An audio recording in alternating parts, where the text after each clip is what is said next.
Your talk this morning was wonderful and very timely for me. I'm wondering how I can help to reduce the resistance that I have to change. So a little bit of background. We probably, like many people, change to something you feel like you have to have a lot of effort, put a lot of energy, a lot of attention to it. And only because you're not doing Vortex first. Right. If you do Vortex first, it's effortless. Right. If you don't do Vortex first, it's really hard and turns out crummy. Well, and I'm making a lot of progress. So my financial life has changed dramatically. My business life has changed dramatically.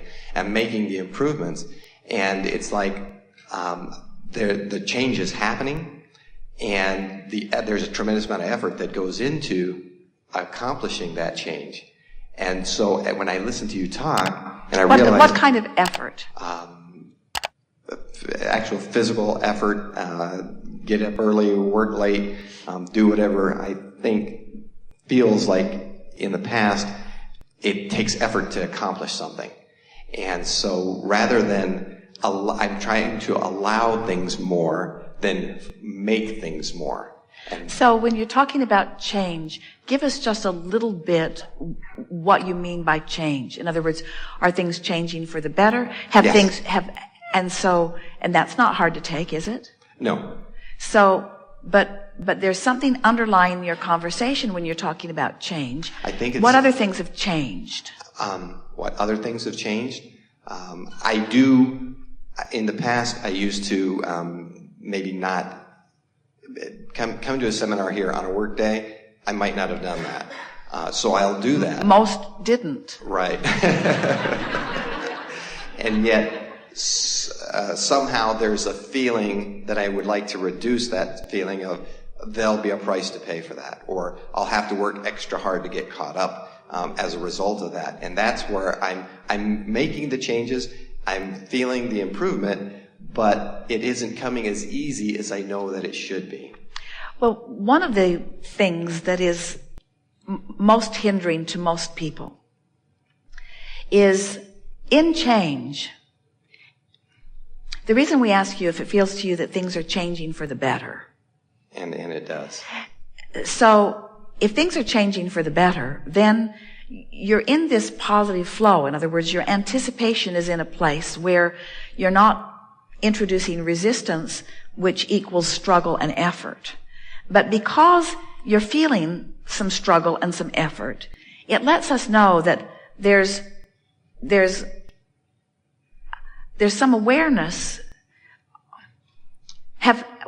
In your experience, we're talking not necessarily financially, but maybe, mostly emotionally, have you been in a place that felt better to you overall than you are in right now?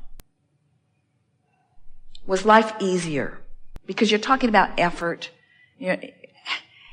So was there a time when it felt like less effort? Was there a time in your life when it felt like it was just moving along more easily?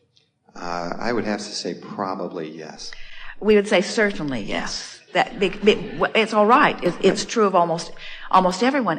But here's the thing that's so interesting. Life is at its best now. Not just because the vortex is ripe with things that are forthcoming in manifestation, but because you've expanded into a better place. It's always better where you are, no matter how it seems to look. Because the evolution of who you are and your relationship with who you really are, it's always better than it ever seems. That's a hard thing to hear, because it's like as people move through time, often they yearn for more youthful times, or as they move into a new work environment that they haven't quite got all figured out, they yearn for a time when they had it more figured out. There's this comparison that is a pretty common thing that people do that does not serve you very well. And if we could convince you, and we can't do it with words, we will offer a lot of words here in an effort to convince you. But if we could convince you that you are at your best of times now, if you could accept that there is that there is always this new standard. There's this new norm that you are living, that you are now from this new norm reaching into something that is better. And you make no comparisons about anything that was before.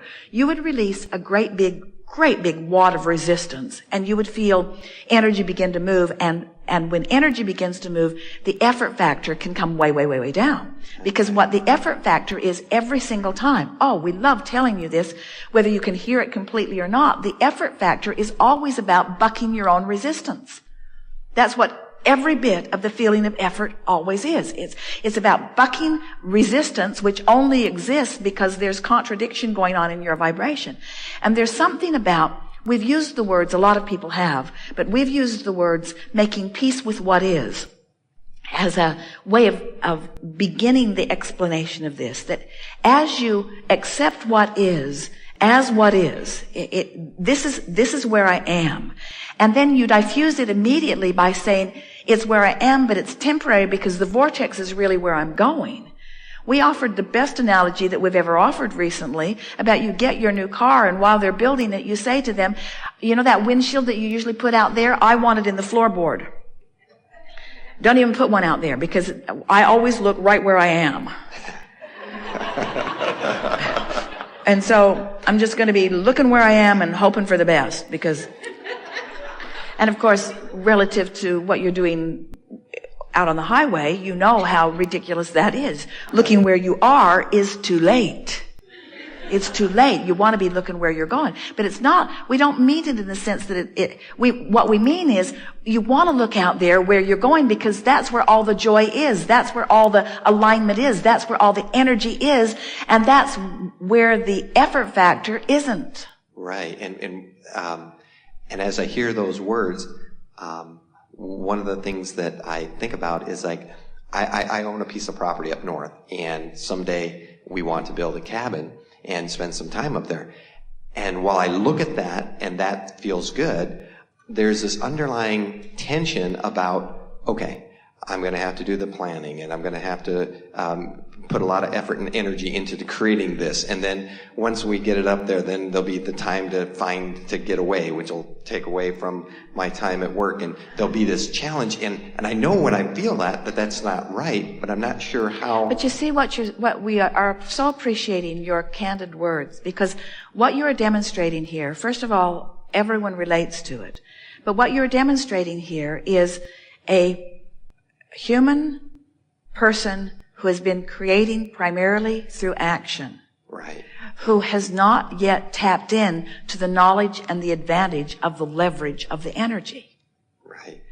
And it ties in perfectly with what we were just talking about faith, because faith is alignment with energy without justification for doing it. And so the remedy is to become less specific in your resistant thoughts.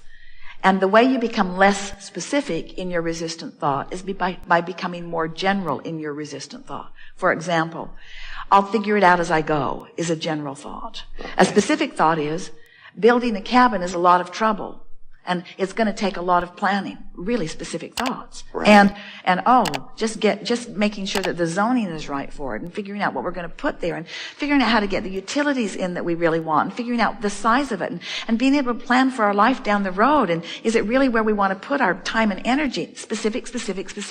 Nodding you up, because you're asking questions to which you don't have answers, because the answers, even though they're all over there in the vortex, because you haven't been there enough on this subject, those answers aren't revealing themselves to you yet. So the problem part of the equation is what's most dominant within you, and it's got you bogged down. Right. And what's really interesting about this is that every time you approach that subject, or any subject really, you put an equivalent solution over there that calls you. So the resistance that you're feeling is because you've been doing the work and the solution is calling you, but your practical mind isn't letting you go there because you're so action-oriented, you see. Right. So the way you become less action-oriented and more energy-oriented is by going general. I don't have to figure it out right now, and when the time is right, I'll know what to do. And I don't need to take action until I feel the inspiration to act. And And the whole point of it is for a joyful experience anyway, and I want it to be a joyful experience from the beginning. And there are all kinds of things there are lots of things. Now, did you feel us go general? Absolutely. And did you feel the ease of it? Yeah. And now we're going to go generally positive. There are a lot of things, because it's easy to go from generally negative to generally positive, but it's impossible to go from specifically negative to specifically positive. So that general thing is a nice bridge in between. So if you can get into that general place where you're no longer badgering yourself, then you can get into a place where you can make some generally positive statements. So you could say something like, I don't have to do it this red hot minute anyway. And when the time is right, I'll know it. And when things line up, it's really fun to do. And there are a lot of things that will come into place before I'm even going to think about that. And meanwhile, so you bring yourself into this more generally good feeling place. And then more specifically good feeling thoughts begin to come to you, such as there are many, many things that are important to my everyday experience that I'm not efforting over. I did not build my automobile with my bare hands. You didn't, did you? No. I don't even maintain it with my bare hands. You don't, do you? I don't. I used to do both. But you see what Absolutely. I don't do that. Right. And I have the best running machine I've ever had. You do, don't you? Absolutely.